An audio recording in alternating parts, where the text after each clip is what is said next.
ఈరోజు గతంలో సిద్ధాంతపరమైన భావజాల వ్యాప్తి కోసం రాజకీయ పార్టీలు పత్రికలను పెట్టుకున్నాయి. వాళ్ళు నమ్మిన సిద్ధాంతాన్ని ప్రజలకు చేరవేయడానికి, చేరవేసిన సిద్ధాంతాన్ని ప్రజలలో సుస్థిరపరచడానికి ఆనాడు రాజకీయ పార్టీలు ఈ పత్రికలను పెట్టుకున్నాయి. కానీ ఈరోజు వింత పోకడలు వచ్చినాయి. చేస్తున్న తప్పులను కప్పిపుచ్చుకోవడానికి, సంపాదించిన సంపదను కాపాడుకోవడానికి, వాళ్ళని ప్రశ్నిస్తున్న వాళ్ళను సమాజంలో వాళ్ళ పట్ల అసహ్యకరమైన భాషను ఉపయోగించి వాళ్ళ ప్రతిష్టను దెబ్బతీయడానికి ఇవాళ రాజకీయ పార్టీలు కొన్ని పొలిటికల్ పార్టీ ఓన్డ్ మీడియా రావడం వల్ల ఈరోజు జర్నలిస్ట్ అనే పదానికి డెఫినేషన్ ఎత్తుక్కోవాల్సిన పరిస్థితి వచ్చింది. మేము నిర్వహిస్తున్న పత్రికా సమావేశాలలో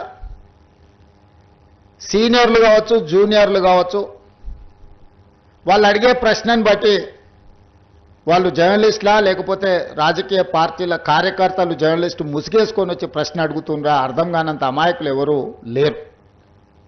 ఈరోజు జర్నలిజం ముసుగులో కొన్ని రాజకీయ పార్టీలు వాళ్ళు నిర్వహిస్తున్న విధానం, వాళ్ళు చేస్తున్న ఆరోపణలు ఈరోజు సమాజం అంతా నిశితంగా గమనించాలి.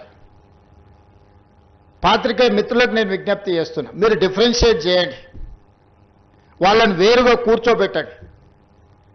వాళ్ళు మేము ఒక్కటి కాదని ఒక భావాన్ని ప్రజలకు కల్పించాల్సిన అవసరం ఉంది. ఈరోజు media, social media, digital media ఎవడు పడితే వాడికి మొత్తం పెన్ను పేపర్ ఇస్తా వాళ్ళు మొత్తం రాయలేడు, ఏబిసిడీలు మొత్తం రాయలేడు, వాడు కూడా నేను జర్నలిస్ట్ అంటాడు. ఏం జర్నలిస్ట్ అంటే నేను సోషల్ మీడియా జర్నలిస్ట్ని అంటాడు.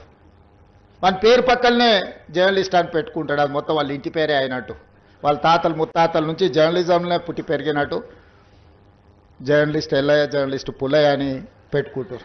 వాడు ఎప్పుడైనా జర్నలిజం స్కూల్లోనే చదివిండా లేకపోతే ఓనమాలు మొత్తం అన్నీ వస్తాయంటే ఆ రెండు రావు. జర్నలిజం అక్షరం ముక్క కూడా ఒకప్పుడు ఈ రాజకీయ పార్టీలు సిద్ధాంతాన్ని పూర్తిగా నమ్మిన కార్డు హోల్డర్స్ అన్న జర్నలిస్ట్గా ఉండేటోళ్ళు, లేకపోతే జర్నలిజం చదివిన వాళ్ళు అన్న జర్నలిస్ట్గా బాధ్యతలు ఇచ్చేవాళ్ళు.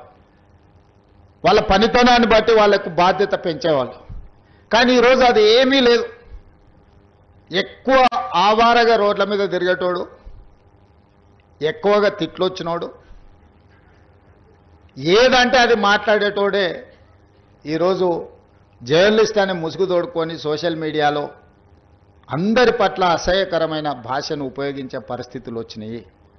అందుకే ఈరోజు రాజకీయ పార్టీ నాయకులుగా మేము మాట్లాడితే మీరు కూడా అప్పుడప్పుడు మాట్లాడతారు కదా సార్, మరి మీ సంగతి ఏందని అడుగుతారు.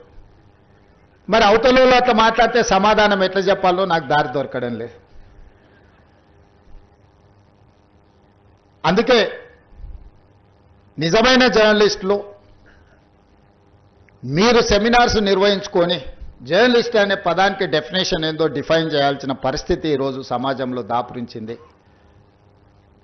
పత్రికా సమావేశాలకు కూడా ఎవరు పడితే వాడు లోపలికి వచ్చేసి మీకంటే ముందల కుర్చీలో కూర్చుంటాడు. ఇంతకుముందు నేను చూస్తాను, ఒక 15 సంవత్సరాల క్రితం నేను ప్రజాప్రతినిధిగా ఎన్నికైనప్పుడు పత్రికా సమావేశాలు పెడితే సీనియర్ రాగానే సీనియర్ జర్నలిస్ట్ ఏ పేపర్ అన్నా ఉండని, లేకపోతే ఏ టీవీ అన్నా ఉండని, జూనియర్స్ ఎవరైనా ఉంటే సీనియర్స్ వస్తే ముందల సీట్లో కూర్చున్న వాళ్ళు కూడా లేచి వాళ్ళకి సీట్ ఇచ్చి వెనక్కి కూర్చునే వాళ్ళు. ఒకవేళ సీట్ లేకపోతే పక్కకు నుంచొని నోట్ చేసుకునేది.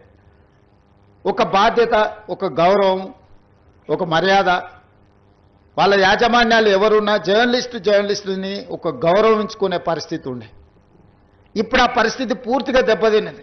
వాడు ఖాళీగా ఉంటాడు కాబట్టి 3 గంటల ముందే వచ్చి ముందల కుర్చీలో కూర్చుంటాడు, కాలు మీద కాలు వేసుకొని.